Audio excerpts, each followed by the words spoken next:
That's right, guys. Today is the first day driving the M40i. Should be interesting. She's gonna absolutely love it. We got the Draggy, so we can do some 0 to 60 pulls.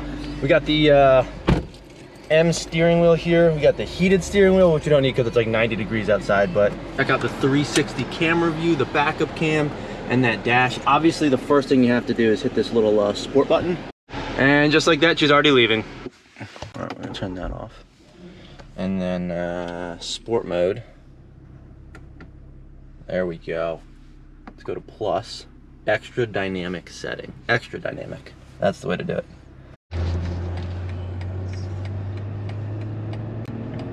Wait for it. Wait for it.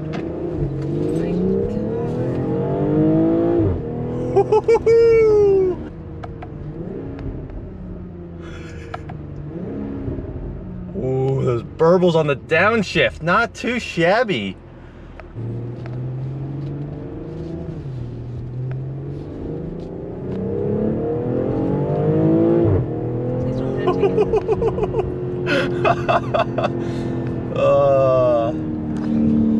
Not bad, not bad. I mean, it's no Tesla, but it sounds good and it moves. So much happier with this than the old X3. This thing, yeah, I mean, those downshifts, it's got that nice like burble and crackle. It's pretty nice for a stock exhaust. Also, can you guys see the heads-up display? I think you might be able to, but it gives you the posted speed limit and then tells you how fast you're going. And if you go over the speed limit, it turns red. See how the font on the right turned red there? It's not too shabby. It's kind of nice to know that. That way, you know, there's so many speed cameras in the area and cops. You're good to go. Also, they fixed the blinker. I mean, not that BMW drivers use their blinkers, but it actually like clicks into place. Like if I push it down, it stays down. Before, you would push it and it would just return to the neutral position. It was really annoying. Not a bad sounding exhaust on the X3 M40i. The real question is, how much quicker is it, or should I say slower is it, than my Tesla Model S that has 106,000 miles? I mean, we can maybe find out here.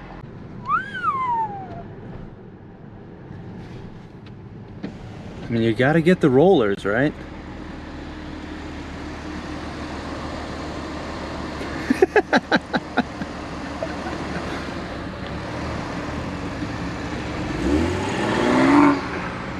It's probably not even in Sport Plus mode.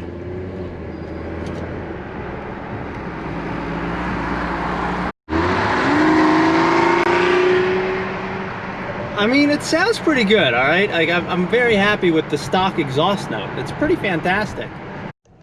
So the car was actually just dropped back off at BMW. There's an option, instead of getting like full PPF done to the car, you can actually pay $900 and they're supposed to spray it with something. So I think it's some sort of like clear coat repellent thing, and they warranty basically any scratches or whatever, like blemishes in the paint and interior of the car for $900. So $900 is obviously much cheaper than getting an actual like PPF film on it. So she went with that option. You can also roll that $900 into the loan on the vehicle, so it doesn't have to come straight out of pocket. And then BMW completely warranties, you know, the whole exterior paint, scratches, interior, stuff like that. So, woof! She's going for it. All right, there's nobody in front of her. So this is, Chelsea, I'm counting on you to floor it right here. And obviously I'm gonna be able to catch up very easily because, well, I mean, it's my Tesla and it's much quicker than her car, but that's besides the point. Let's see if she does it. Wait for it, wait for it. We're still waiting for it. Long red lights.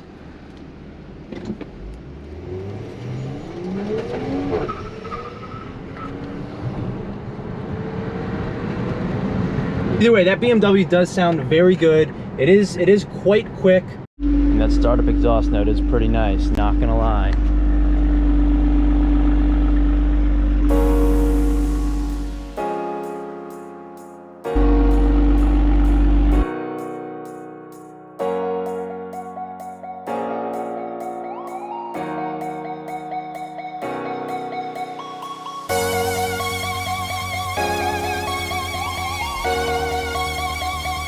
Overall, I would say that my first driving impression is significantly better than the old X3 that she had. The digital dash is already huge, as well as the heads-up display. It's kind of hard to see right now, but my one complaint with the older one is that it never gave you a digital readout of the speeds. And the problem is that the speeds in, well, this goes 0 to 10, but then it's every like 20-mile-an-hour increment. So it's 20, 40, 60, 80.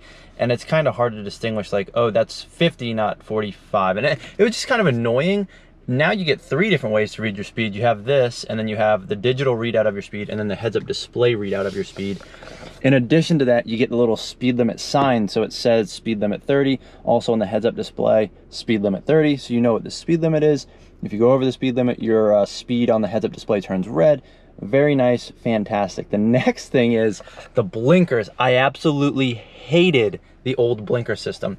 So the way the old blinker system worked is you would push it down and then it would go back to this spot, but the blinker would stay on if you pushed it all the way down. Now, like in my car, if you push it down all the way, it stays down, and either when you turn the wheel all the way and then turn it back, it cancels, or you can just cancel it yourself. But it's much more intuitive to me to be able to cancel or turn off the blinker that way, so much better there. Also, as you go through like Eco Pro, Comfort, and Sport, we can see Eco Pro, Comfort, and Sport. So you get like a little bit different like texturing, coloring, and just appearance. And then these over here actually tell you the horsepower and torque that you're currently getting in the car, which is actually really neat. I think if I give it a little bit of gas, yeah, you can see it go up. You can see the torque numbers go up. I don't want to rev it too much. We're at a barn.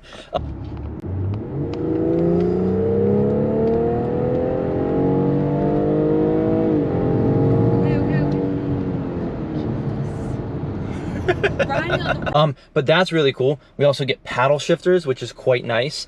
And then if we put it back into comfort, you know, it goes back into comfort. Quite nice there. And then the top of the blinker stalk, if you push this, it actually changes the setup on that side. So you can have, this tells you you're in comfort, and it gives you your gear selector. So as you're shifting through the gears, you get different gear selectors.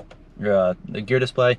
This tells you your MPG, so like current MPG, and then I think this is average MPG. If we go to the next one, it's like a trip thing, and then back to horsepower and torque readings. This is normally like music, whatever you're playing, and then obviously we get the nice M40i badging there. But overall, you know, the camera setup is nice. You get the 360 camera, and there's some other features that I'll go over later on. But the torque is nice. It pushes you back in your seat. We did do a Draggy run, which I'll throw up here.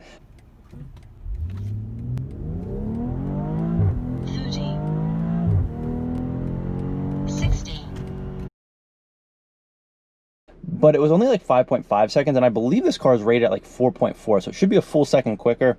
I don't know if there's a break-in period. I think there's only 495 miles on this car, so I believe that's the total mileage right there. You know, Chelsea bought the car new with 7 miles on it, I think, so 495 miles. I don't know if there's a break-in period for this, so I'm gonna try to look that up, because if that's the case, then like the 5.5 seconds could make sense. It's holding back a little bit. But either way, when you put this thing into sport mode, the downshifts are fantastic. It holds the gears nicely, so you get that more immediate power at any like given point in time.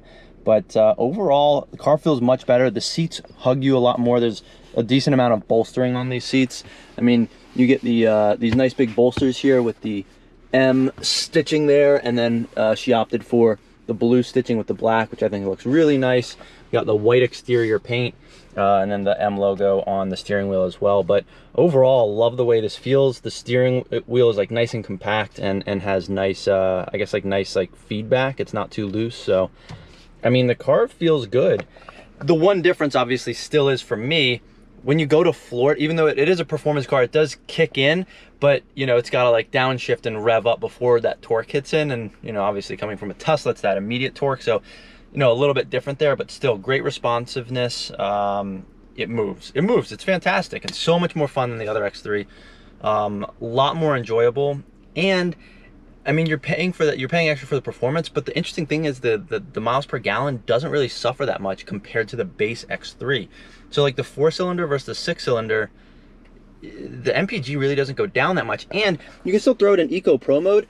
That just basically shifts quicker, so the rev range doesn't go as high. If the rev range isn't as high, you're obviously getting better MPG. So Eco Pro mode you really have to push the pedal all the way down for it to really downshift a lot and accelerate more quickly, and it downshifts faster, so it keeps the revs at lower RPMs, which saves miles, or saves on MPG. So if you are concerned about that, you can always put it in Eco Pro or Comfort and just not get on the gas as much, and the MPG isn't that bad. Like, I think she's averaging, what did I just say, 24 MPG? Yeah, so we can see right here, like, averaging, I think, 24 miles per gallon, but you can tell a huge difference, especially in like the instant MPG or like whatever you're currently getting. When you're in comfort versus sport mode, it's drastically different. So it's very noticeable, but the power is much more noticeable as well. It makes this car so much more fun. Definitely tons of bells and whistles on this car, so I'll get into that in another video. This was just kind of like a first impression and drive, and I wanted to do a Draggy run.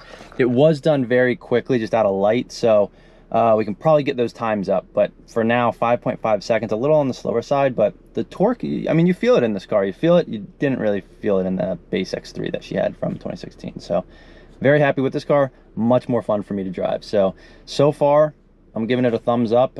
It's no Tesla, but it's fun. Exhaust note is fantastic. The downshifts, the burbles and the crackles when it downshifts sound incredible. The shifting is pretty good too, pretty quick there. And just the overall car feels good. The steering input is good. When you accelerate, it's nice, especially in sport mode. So we might have to turn the traction control off at some point and see what happens, but again, later video. Don't want to get into too much now, but overall, pretty solid vehicle. Also, Apple CarPlay is fantastic. You can have Waze up here. That is awesome. Cops, red light cameras, all that good stuff. So yeah, but that is, I guess that's my first impression of the car. I'm really enjoying it. It sounds fantastic and it drives really well. So good choice, Chelsea. Anyways, if you guys enjoying the content, please give this video a thumbs up and subscribe to the channel. It would really help me out. Would really appreciate it. But until next time, guys, thanks for watching.